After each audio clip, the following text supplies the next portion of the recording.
Charlie started to say something, but seeing the anger on Claire's face, he could only grit his teeth, turn, and walk out of the restaurant. The nerve of that guy! The boss of some small-time company, acting so tough in front of him? Does he have a death wish? And why was Claire so worried about offending him? Didn't she know her husband was the most powerful man she'd ever meet? For a moment, Charlie wanted to tell Claire everything. His real identity, the truth about his family. Then she wouldn't have to worry about the future or be pushed around by a nobody like this. But the words died on his lips. He held back. Revealing his identity meant officially accepting his place in the Wade family. It meant going back, rejoining the clan. And he didn't want to go back. Standing at the entrance of the hotel, Charlie looked up at the second-floor window, then pulled out his phone. He called Stephen Thompson. "I need you to look into a company for me. Future company. Find out who their recent clients are and what projects they're working on." Stephen's respectful voice came through the phone. "Mr. Wade, most of Future Company's major clients are smaller businesses that fall under the Wade family's umbrella. They also landed a few real estate projects with the M. Grand Group this year." "Is that right?" Charlie sneered. So all this time, this Byron Walsh clown was just feeding off the scraps from his family's table. Charlie almost laughed out loud.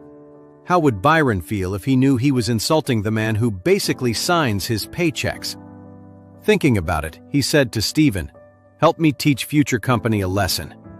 Stephen asked respectfully, "Mr. Wade, what do you have in mind?" "Oh, just pull all of our business with them. I've decided I don't like their company." "Who would dare to offend you? Do you want me to just take care of their boss? I can make him disappear." Charlie waved a hand dismissively, a small smile on his face. "No, don't always jump to killing. If he's dead, how can he feel any pain? Just bankrupt him. Ruin him so completely that he spends the rest of his life on the streets. Of course, young master. Give me a few minutes. I'll make the arrangements." For Stephen, bankrupting Future Company was as easy as squashing a bug. Charlie finished his call, hung up the phone, and looked back up at the restaurant. He could see Claire was still apologizing to Byron, who was acting smug and arrogant. Charlie could only imagine the things he was saying. He simply sat down on the curb, lazily waiting for his wife to come out.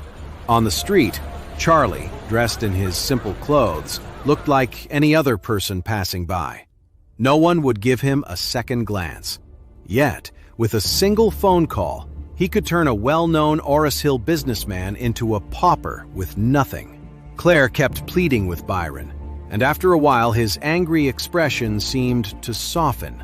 A moment later, she walked him out of the hotel.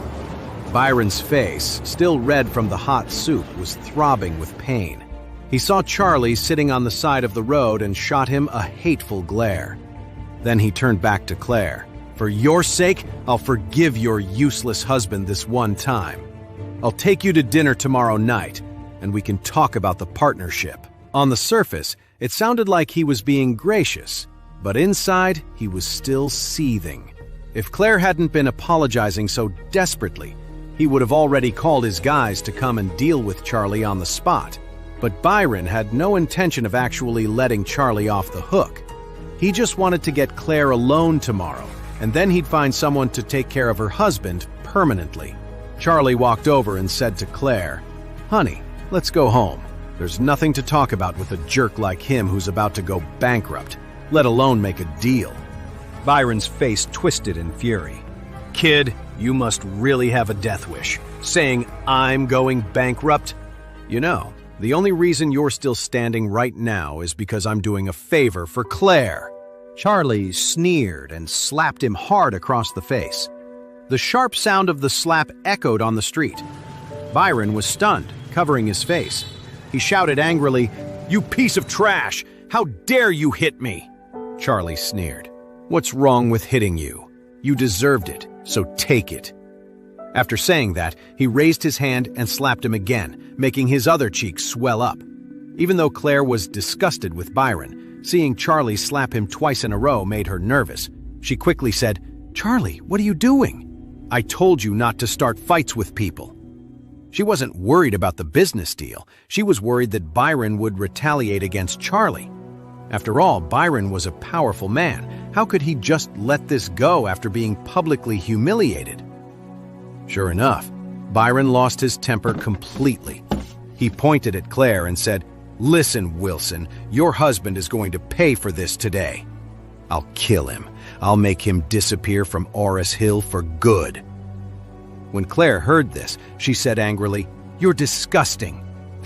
"Disgusting?" Byron snorted. "Don't think I don't know that the Wilson family has already kicked you out. You think you're still one of them? Let me tell you something. In Orris Hill City, I can crush your entire family with one phone call. So if you don't want anything bad to happen to them, you'd better get on your knees and come to my bed. If you make me happy, I might forgive you." Claire trembled with rage and said sharply, "Byron, you are a monster." "I'm a powerful man." "What's wrong with being a little shameless?" Byron said without a hint of shame.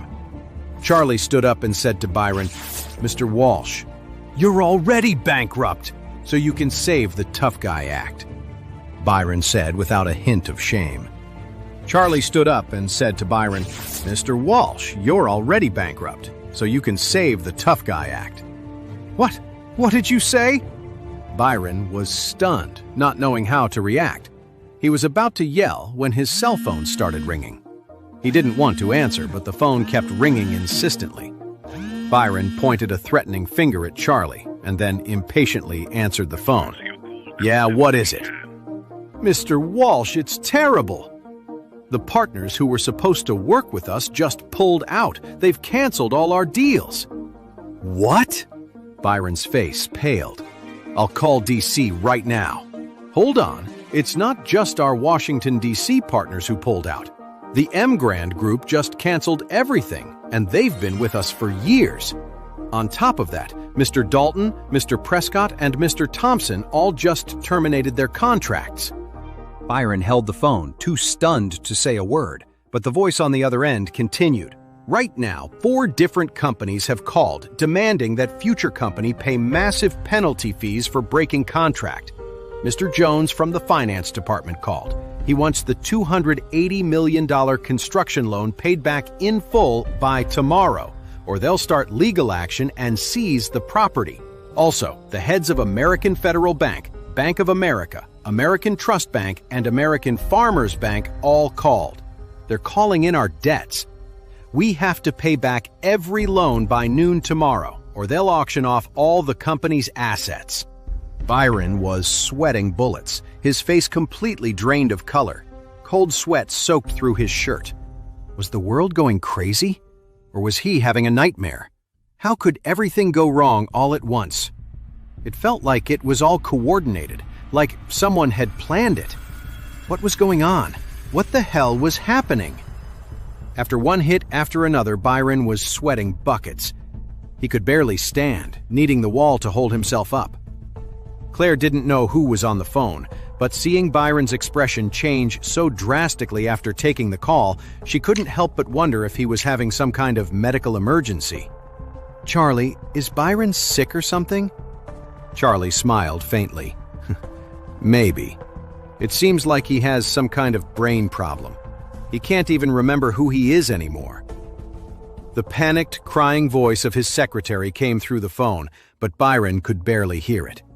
There was a ringing in his ears, and his mind was stuck on what Charlie had just said. "Mr. Walsh, you're already bankrupt!" Byron was drenched in a cold sweat. He raised his head in horror and stared at Charlie. Could it be true? Was Charlie some kind of psychic? He really was bankrupt. Byron slid down the wall in despair. Charlie gave him a cold look and said to Claire, "Let's go." Claire didn't understand what was happening with Byron, but she didn't want to look at him a second longer. She turned to leave. Just then, Byron seemed to snap out of it. He shot his head up, his eyes locking onto Charlie. Just as Charlie was about to get into the car, Byron charged at him. His eyes were bloodshot, and he was panting heavily, his gaze fixed on Charlie. Byron's crazed look made Claire nervous, and she instinctively took a step back, moving closer to Charlie. You did this! Didn't you? You did all of this! Byron stared at Charlie, his voice filled with panic. Charlie glanced at Byron and said flatly, "Get lost." His tone was sharp and dismissive, like he was talking to a stray dog. The onlookers stared at each other in shock. Oh my God, isn't that the famous Mr. Walsh? The people watching couldn't believe it. This guy dressed like a nobody was daring to talk to Mr. Walsh like that in public? Did he have a death wish? Did he not want to work in Oris Hill City ever again? But then, right in front of everyone, Byron dropped to his knees in front of Charlie. With tears streaming down his face, he pleaded, "Mr. Wade, I was wrong. Please, just let me make a living." The whole crowd went silent. No one could believe what they were seeing. Byron Walsh, the famous construction tycoon in Oris Hill City, was on his knees in front of some random guy. Even Claire was stunned. She never would have imagined Byron Walsh kneeling to Charlie. "Mr. Wade, I deserve to die for what I tried to do to Claire. I was wrong. I'm so sorry. I swear I'll never do it again. Please, please, spare me. Don't destroy me completely." As Byron spoke, he started slapping himself hard across the face, the sound echoing loud and clear. Charlie's face was blank. He watched Byron slap himself a dozen times until his mouth started bleeding.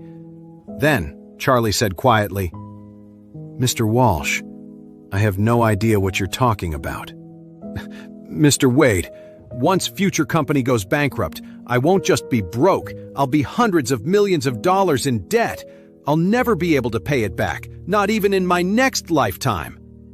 Byron stayed on his knees, pleading, completely stripped of his usual powerful demeanor. Everything was happening so fast, and it was all too much of a coincidence. Charlie had said he was bankrupt, and suddenly Future Company was hit with one disaster after another. It was definitely going to go bankrupt by tomorrow.